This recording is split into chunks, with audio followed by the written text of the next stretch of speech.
Hello, Namaskar and Adab to all my friends from your friend astrologer and guide Irfan, once more with you from your very own channel Astro Assurance. After I released my video about whether you are getting a beautiful spouse or not, there were 2 or 3 requests which were made about making a video about the character of a spouse, because in today's time the character of a spouse is important.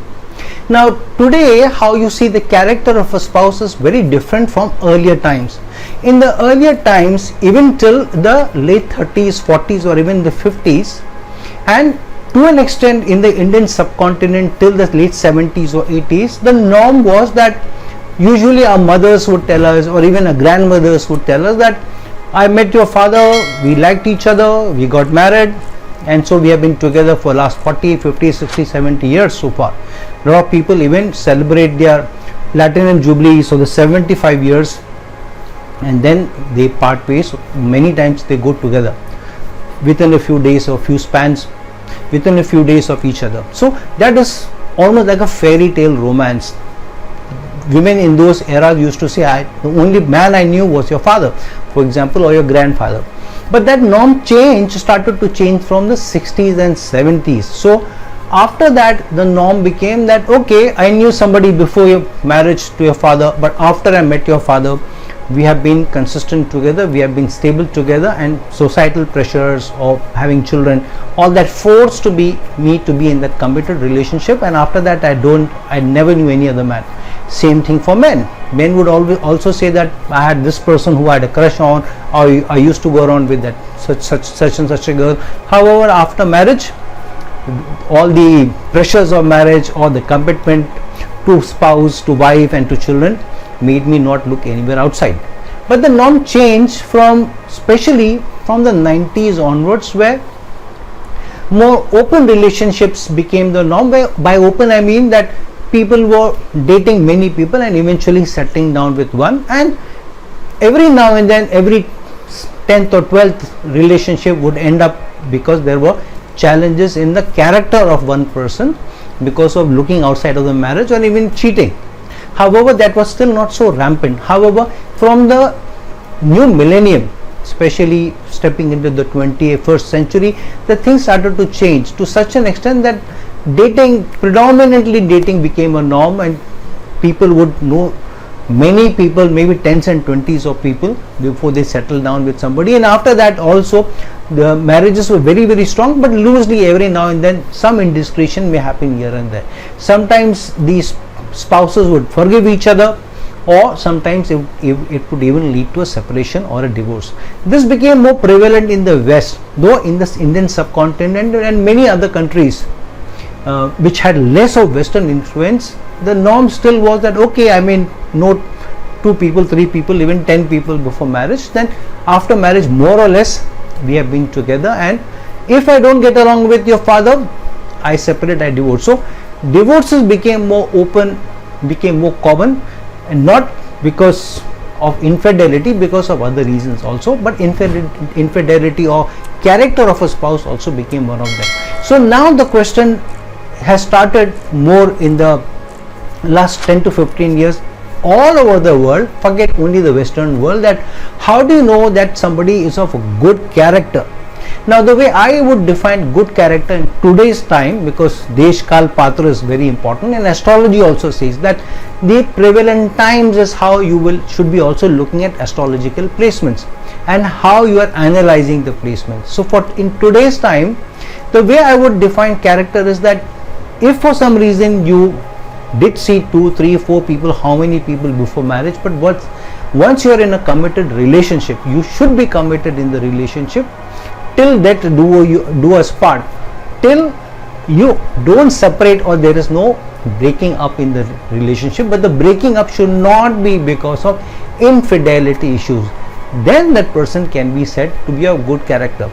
Even some harmless flirting outside of marriage, or getting attracted to somebody but holding your horses, not indulging, can still be said that the person is of good character, because the person did not go the full distance. So the way in today's times character should be defined is that if a person is, while the person is in a committed relationship, even if it's a live-in relationship or a married relationship, the person does not look outside of the marriage beyond maybe harmless flirtation here and there. It's committed to one person, and if there are challenges in the marriage, they very maturely separate or go their own ways, and only then they start looking outside of, because they are no more committed in the relationship, maybe to somebody else, to date or to marry or to do whatever. So how do you see those placements in the horoscope? Here in today's time, two placements become very, very important. One placement is of Venus, because Venus is the karaka of love, intimacy, the Cupid for both men and women. However, for men, Venus becomes more important, because for men, Venus is also the karaka of the women in their life. But for women, they also have to see Jupiter, because Jupiter becomes the man in their life. So Jupiter and Venus both become important for the women. So if women have Jupiter as both the seventh lord as well as the karaka of men, then Jupiter's placement becomes paramount, though Venus still holds important. Other than that, for those people who don't have Venus either as the seventh lord or Jupiter as the seventh lord, men or women, then the seventh lord's placement, aspects on it, how it is placed, become important. So some of the placements, if these are avoided, then to a large extent you can say that the person may be of good character, though there are still question marks there.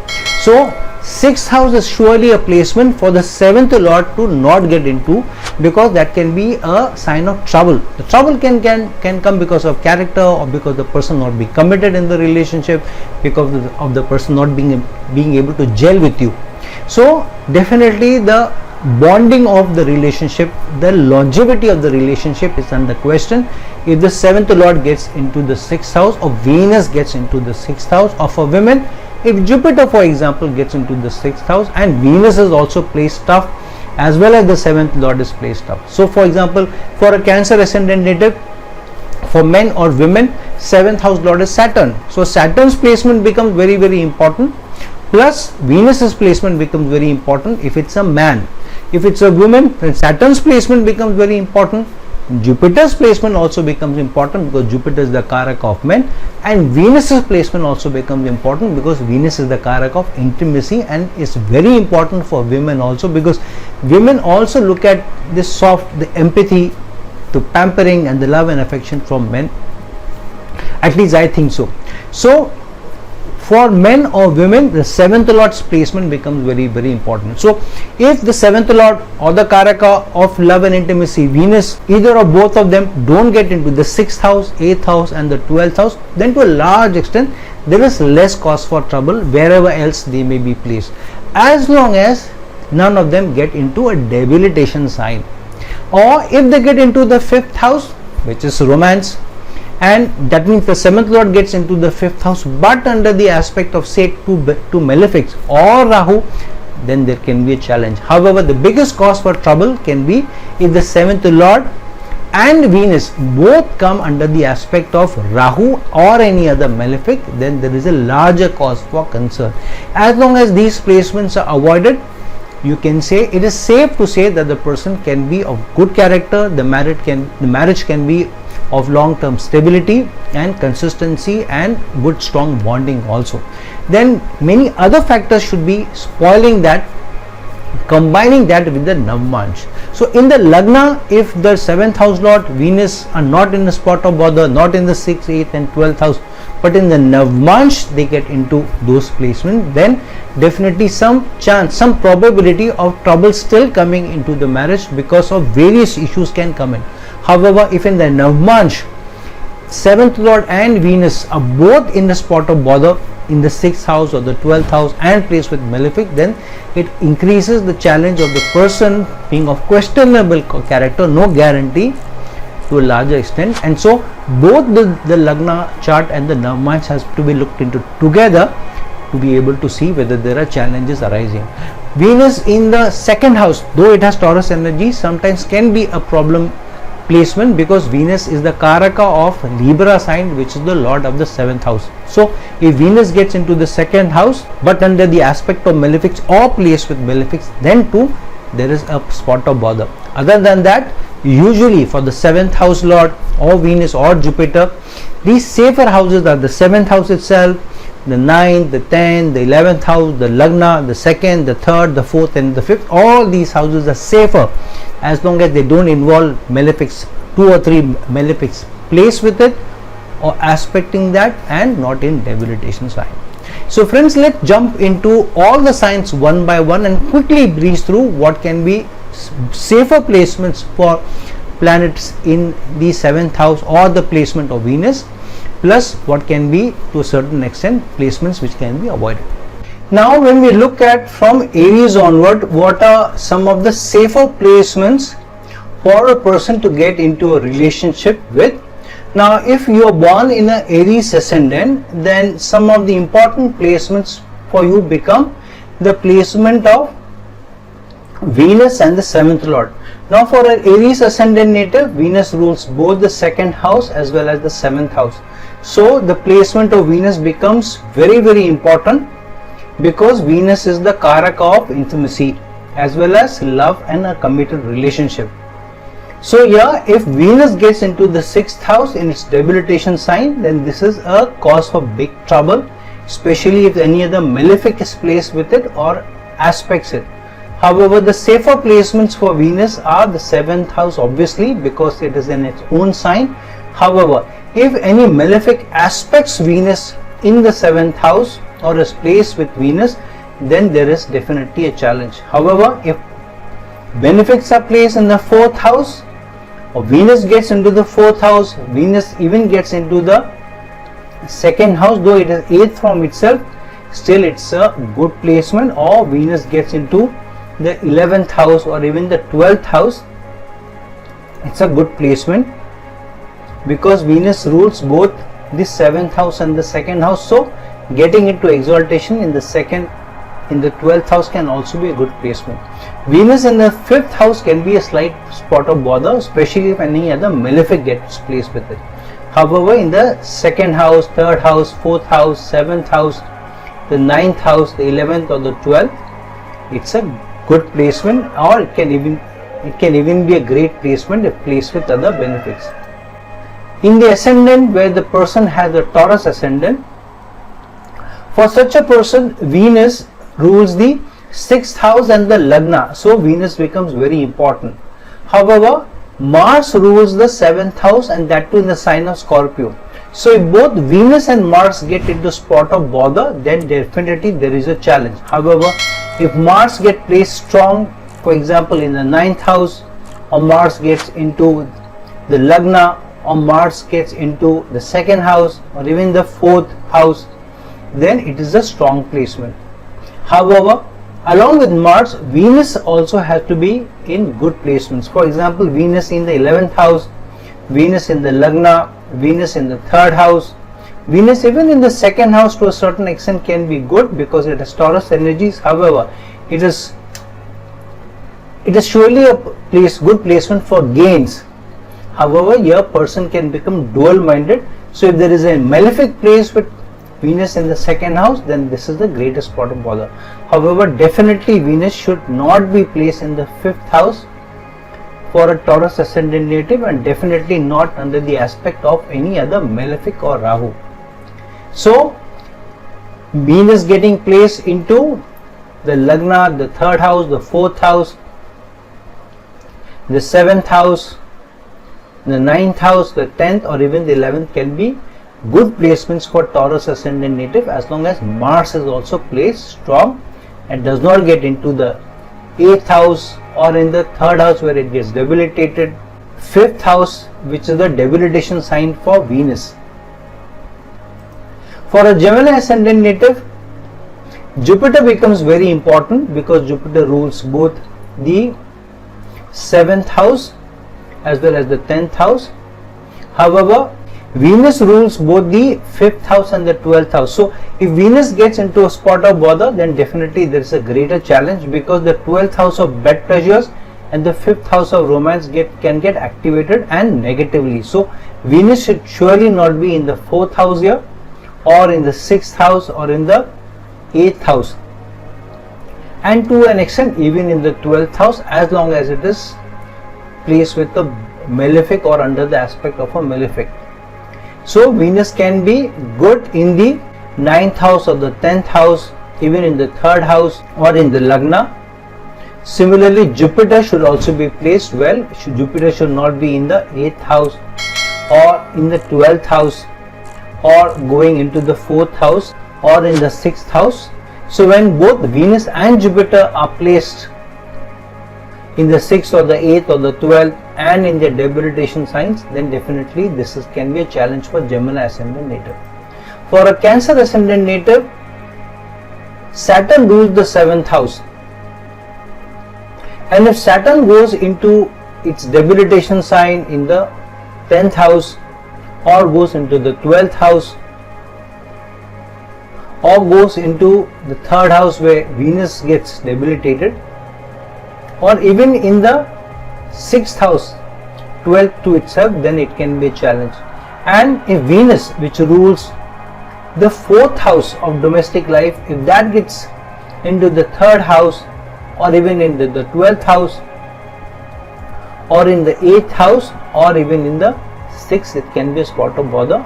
Other than that, other placements for Saturn and Venus can be good placements, stable placement, committed oriented placements for Saturn also for the Cancer ascendant native.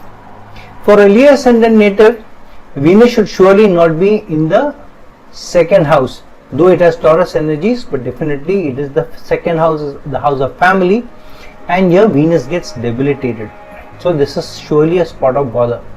Venus even in the 4th house in Scorpio can be a challenging placement. However, Venus getting into the 5th house or the 7th house, the 9th house, the 10th house, even the 11th or even the 12th house can be good placement, and to a certain extent even in the Lagna, though in the Lagna it can be a little haughty, it can be a little overconfident. So as long as Saturn and Venus are in good placements and avoid the tougher placements, for example, while Venus can get exalted in the 8th house, but if Saturn goes here, then it's definitely a challenging placement because Saturn activates the 12th house of bed pleasures, and that adds to the Scorpio energies which the 8th house brings. Other than that, other placements like I just mentioned are good for Leo. For Virgo ascendant native, the better placements should be looked at for Jupiter, because Jupiter rules the 7th house. So if Jupiter is placed in the 7th house or in the 4th house or in the 11th house, in the 2nd house or the 5th house, then they are good placements.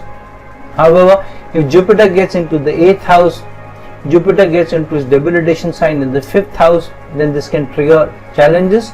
Or Jupiter gets into the 6th house, which is 12th from itself, or Venus gets into the Lagna in a debilitation sign, Venus gets into the 3rd house in Scorpio, these can be challenging placement. However, for Venus being placed in the 7th house, while Jupiter gets placed in the Lagna, can be good placement because Jupiter will be aspecting Venus.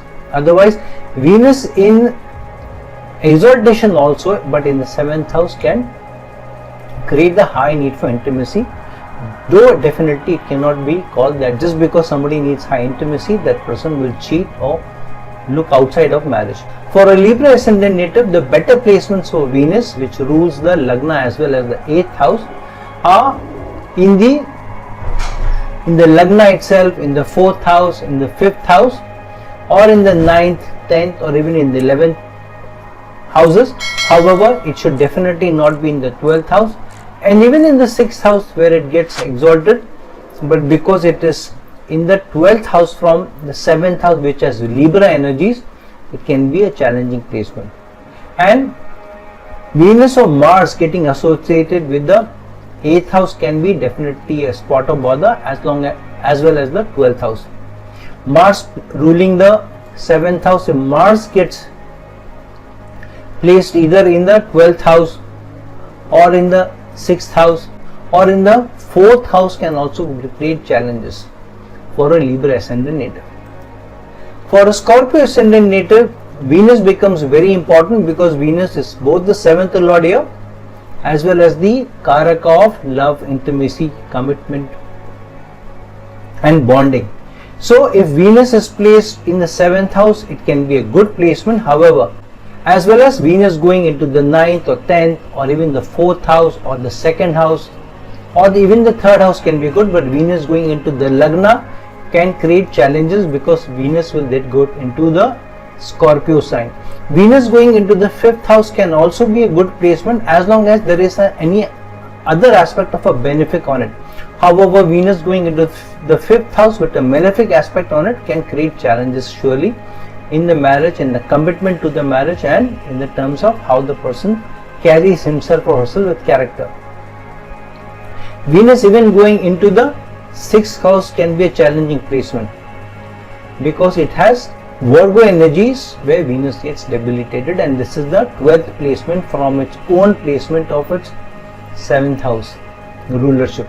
Venus going into the 11th house can surely be a challenge here because the person can become too social and hardly getting committed to a stable relationship and a stable relationship in a domestic environment. So overall, the 2nd, the 3rd, even the 4th, 7th, the 9th, the 10th placement, and to a certain extent even the 12th placement of Venus can be good placements. And Lagna Lord here Mars, because it has the 8th house energy surely, and Mercury's placement become important too.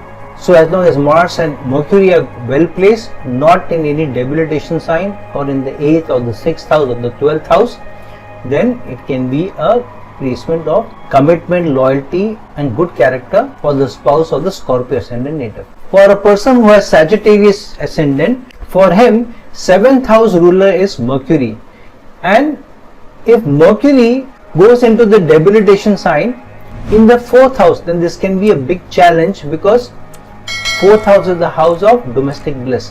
However, Venus gets exalted in the 4th house. So if Mercury and Venus both are placed in the 4th house, this will give some respite because Mercury's debilitation is cancelled. However, Mercury going into the 6th house or even Venus going into the 6th house with Mercury can be a challenging placement. But Mercury going into the 9th house, the 10th house, the 11th house, the Lagna, the 2nd or the 3rd or even the 5th can be good placements as long as Venus doesn't get into the 6th house, the 8th house, the 10th house or the 12th house.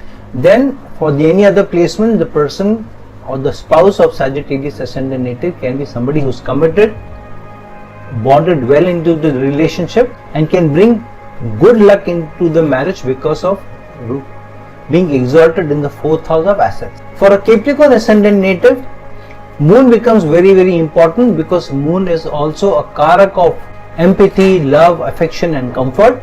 So if Moon gets placed in the 11th house where it gets debilitated, or even in the Leo sign in the 8th house which has Scorpio energies, or in the 6th house, then it is a challenging placement.